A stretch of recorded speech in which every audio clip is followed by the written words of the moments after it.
Assalamualaikum warahmatullahi wabarakatuh. Kami dari kelompok daerah Sumatera Barat akan menjelaskan sejarah masuknya Islam di Sumatera Barat. Beranggotakan Abdul Aziz, A. Adil Hidayat Putra, Altaf Iskandar, Randa Pratama Zulfa, Ranti Wulandari. Selamat menyaksikan. Latar belakang. Pada abad ke-19 dan 20, Sumatera Barat dikenal sebagai daerah lumbung ulama.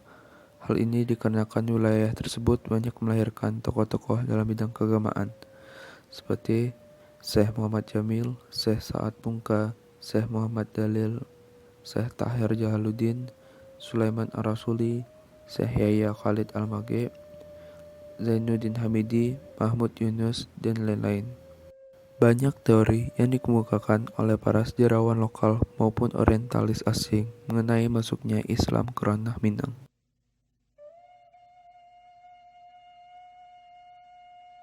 Masuknya Islam di Sumatera Barat. Mengutip dari Holt, kaum Darik lebih belakangan dalam menerima Islam karena di sanalah para pemangku adat memegang peran dalam akulturasi kebudayaan Hindu-Buddha atau Jawa yang diinisiasi Kerajaan Pagaruyung. 2. Christian Snog Horgrunje. Agama Islam masuk perlahan-lahan melalui daerah-daerah pantai Sumatera dan pulau kecil lainnya. 3. Buya Hamka. Telah terbentuknya koloni Arab di pesisir barat Sumatera pada tahun 684 Masehi. 4. Amir Syarifuddin. Tahap pertama berlangsung melalui jalur perdagangan yang terjadi antara penduduk lokal dan para pelaut Muslim asal Arab, Persia, dan Gujarat. Mereka tidak hanya berniaga, tetapi juga menyampaikan ajaran Islam, bahkan sebagian di antaranya menikah dengan perempuan setempat. Islam dinilai berkesesuaian dengan falsafah adat Minangkabau yang memang sudah mengakar lama saat itu. 2. Tahap kedua berlangsung sekitar abad ke-15 di sekitar pesisir barat Minangkabau. Kali ini, dakwah Islam terjadi dengan perantaraan para saudagar Aceh. Memang, daerah di ujung pulau Sumatera itu lebih dahulu menerima risalah Islam. Pada tahap inilah, dakwah Islam berkembang pesat dan lebih sistematis dalam menjangkau seluruh penduduk Minangkabau. Tahap ketiga ditandai dengan perkembangan Islam dari daerah rantau atau pesisir ke Darik atau dataran tinggi. 5. Buku Pertautan Budaya Sejarah Minangkabau dan Negeri Sembilan tahun 2017, yaitu pesisir timur Kerajaan Kuntu, pesisir barat Pariaman oleh murid-murid Syekh Burhanuddin. Perkembangan Islam di Sumatera Barat. Sementara mayoritas masyarakat Minangkabau menjadi Muslim, Islam mulai dikenal di kalangan Istana Pagaruyung sejak abad ke-17. Dalam Tambo dijelaskan, raja pertama yang memeluk agama Islam ini bergelar dengan Sultan Alif. Dasar pengaturan masyarakat Minangkabau pun bertransformasi sebelum kedatangan Islam. Filsafat adat Minangkabau mengambil acuan dari ketentuan alam. Para cendekiawan mengamati alam, menemukan hukum-hukum alam untuk kemudian dipetik hikmahnya. Setelah Islam diterima, adat Minangkabau pun disempurnakan dengan ketentuan agama, yakni sesuai dengan Al-Quran dan Sunnah Rasul.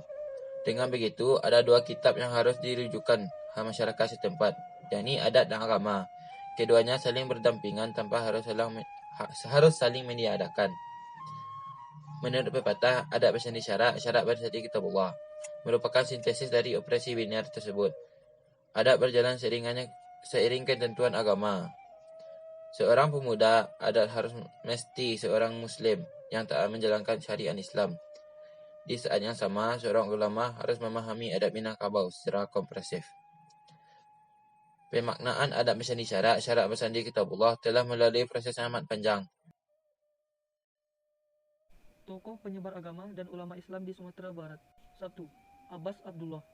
Syekh Haji Abbas Abdullah lahir di Padang Japang, 50 Kota tahun 1883, meninggal 17 Juni 1957 pada umur 74 tahun. Beliau adalah ulama Indonesia asal Minangkabau. Ia bersama Abdul Karim Amrullah, Ibrahim Musa, Muhammad Jamil Jabe, dan beberapa ulama lainnya merupakan pendiri Sumatera Tawalib, seperti pemimpin Suro Padang Japang, Kabupaten 50 Kota, Sumatera. 2. Abbas bin Abdi Wahab Ladanglawe, biasa dipanggil Syekh Abbas Kadi Ladanglawe, adalah seorang ulama Minangkabau. Syekh Abbas lahir di Ladanglawe, Agam, Sumatera Barat. Semasa mudanya, ia belajar agama pada Syekh Angku Mudo di kampungnya. Dan setelah dewasa, ia melanjutkan belajar ke Makkah. Sekembalinya dari Makkah, ia mengadakan perubahan mengajar dengan sistem sekolah, yaitu dengan mendirikan Arabiah School. Ia juga termasuk pendiri Persatuan Tarbiyah Islamiyah, atau disingkat PERTI, bersama-sama ulama kaum tua lainnya. 3. Abdul Ghaffar Ismail. Kiai Haji Abdul Ghaffar Ismail lahir di Bukit Tinggi, Hindia Belanda 11 Agustus 1911 dan meninggal dunia di Pekalongan, Jawa Tengah 16 Agustus 1998 pada usia 87 tahun. Ia adalah seorang ulama, pendidik Islam, politisi, dan pejuang kemerdekaan Indonesia. Adam Bebe atau Syekh Adam Balai-Balai. Ia adalah seorang ulama Minangkabau terkemuka yang tercatat sampai pertengahan abad ke-20. Adam Bebe yang sebelumnya adalah seorang pendekar dan parewa gadang atau jagoan besar, juga dikenal sebagai ulama dan guru yang menginginkan lulusan surau yang ideal, yaitu kombinasi antara ulama, pendekar, dan jiwa seni, mandiri, dan terampil, seperti sosok pribadinya. Ia merupakan pendiri Surau Pasar Baru. Burhanuddin Ulakan. Burhanuddin Ulakan lahir tahun 1646 di Sentu Tobah Gadang, Kabupaten Padang Pariaman. Meninggal 20 Juni 1704 pada umur 58 tahun. Ia adalah ulama yang berpengaruh di daerah Minangkabau, sekaligus ulama yang menyebarkan Islam di Kerajaan Pagaruyung. Selain itu, ia terkenal sebagai pahlawan pergerakan Islam melawan penjajahan VOC. Ia juga dikenal sebagai ulama sufi pengamal atau mursyid tarekat Syatariah di daerah Minangkabau. 6. Haji Miskin. Haji Miskin adalah seorang ulama Minangkabau terkemuka di Luha Agam dan merupakan tokoh penting kaum Padri. Ia bersama dua orang tokoh ulama Padri lainnya, yaitu Haji Piobang dari Luha 50 Kota dan Haji Sumani dari Luha Tanah Datar, merupakan tokoh penting dalam penyebaran paham Wahabi di Minangkabau. Kepulangan mereka dari Timur Tengah, khususnya Arab Saudi pada awal abad ke-19. Haji Miskin dan dua orang koleganya itu bahkan juga dianggap sebagai pelopor gerakan Wahabi di Nusantara. 3 ulama tersebut dikemukakan di hari dijuluki sebagai 3 orang haji. 7. Ibnu Akil J. Gani. Lahir di Durian Gadang, Akabiluru, 50 Kota, Sumatera Barat, 6 Desember 1963 dan meninggal pada usia 56 tahun. Ia adalah mubalik dan aktivis LSM di Sumatera Barat. Ia adalah salah seorang pendiri pondok pesantren Subulus Salam, Secincin, mengasuh dan mengajar selama 19 tahun. Ia menggerakkan perhimpunan Padang Nagari. Selain itu, ia tercatat dalam keanggotaan Majelis Tinggi Kerapatan Adat Alam Minangkabau dan sempat menjadi ketua harian Majelis. Selanjutnya, penyebaran agama Islam di Minangkabau oleh Syekh Burhanuddin. Syekh Burhanuddin lahir sekitar awal abad ke-17 atau tahun 1021 Hijriah di Periangan, Tanah Datar. Ayahnya bernama Pampak dari suku Koto, memiliki nama kecil Kunun, tetapi lebih sering dipanggil Pono. Kehidupan Pono dan keluarga yang serba kekurangan membuat mereka berhijrah ke daerah pesisir. Di Tapakis, bermukim seorang ulama bernama Yahyuddin yang dikenal dengan nama Tuanku Madinah. Kepada ialah Pono mendalami ilmu agama Islam, lebih kurang selama 3 tahun. Ia mempelajari ibadah wajib, tauhid, fikih, tafsir, dan sejarah Islam. Sebelum meninggal, Tuanku Madinah meminta Pono melanjutkan pelajaran agama kepada Syekh Abdurrahman Singkil di Aceh, seorang ulama terkemuka yang pernah menetap di Mekah selama 10 tahun untuk mendalami agama Islam. Kepadanya lah Pono belajar dan memperdalam tasawuf dan tarekat Syatariah. Setelah 9 tahun mempelajari tarekat, Pono lulus dan mendapatkan ijazah dari Syekh Abdurrahman Singkil, dan ia mulai dipanggil dengan sebutan Syekh. Sebelum pulang ke Minangkabau, Syekh mengganti namanya menjadi Burhanuddin. Mulailah ia dikenal dengan panggilan Syekh Burhanuddin. Ia dibekali kitab serta perahu dengan 9 awak sekaligus pengawal.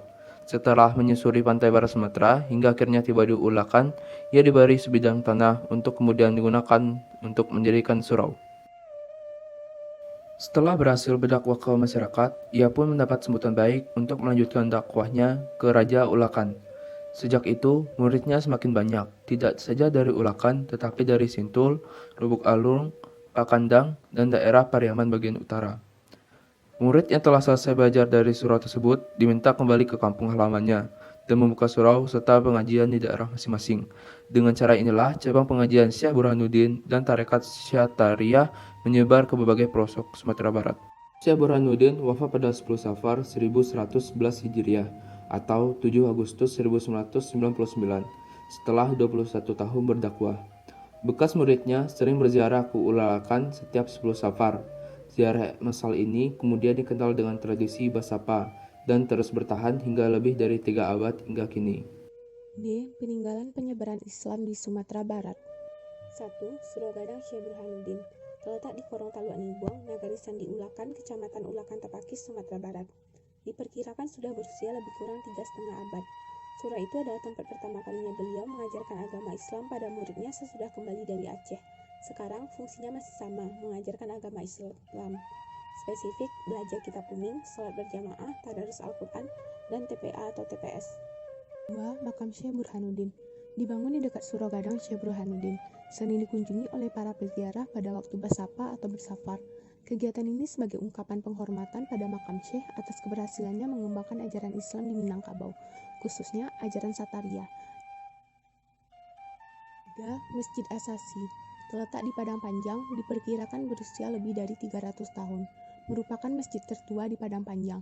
Masyarakat meyakini Asasi berasal dari kata asa yang bermakna asal atau awal dalam bahasa Indonesia.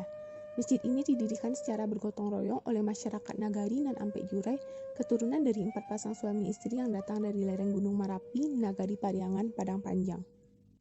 4. Indang Tuo.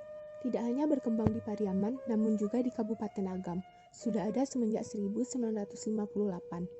Dalam Indang memiliki lantunan sejarah Nabi Muhammad beserta keturunannya, mengisahkan sejarah perkembangan Islam di masa lalu, sehingga kesenian Indang Tuo pun berhasil menjadi penarik masyarakat ikut ke dalam ajaran Islam. 5. Kitab Tuo atau Topah Peninggalan Syekh Burhanuddin. Tersimpan di sebuah bangunan di Kabupaten Agam. Kitab ini dibawa dari Mekah dan berisikan sejarah Islam. Diceritakan, Topah merupakan kitab peninggalan yang bertuliskan tulisan Arab. Kitab tersebut berisikan sejarah Islam.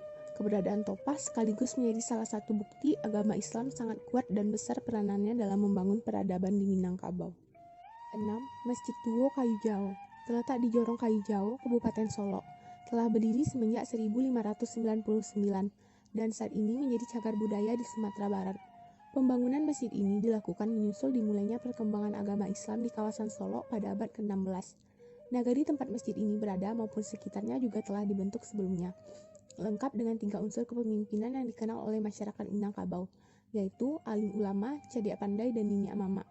Menurut pemuka masyarakat setempat, terdapat 2 orang yang berperan dalam pembangunan masjid ini, yaitu Angku Musai dan Angku Labai. Yang keduanya dimakamkan tidak jauh dari lingkungan masjid. Sekian dari kami, semoga materi yang telah dipaparkan dapat dipahami dan menambah pengetahuan bagi kita semua. Terima kasih, wabillahi taufiq wal hidayah. Wassalamualaikum warahmatullahi wabarakatuh.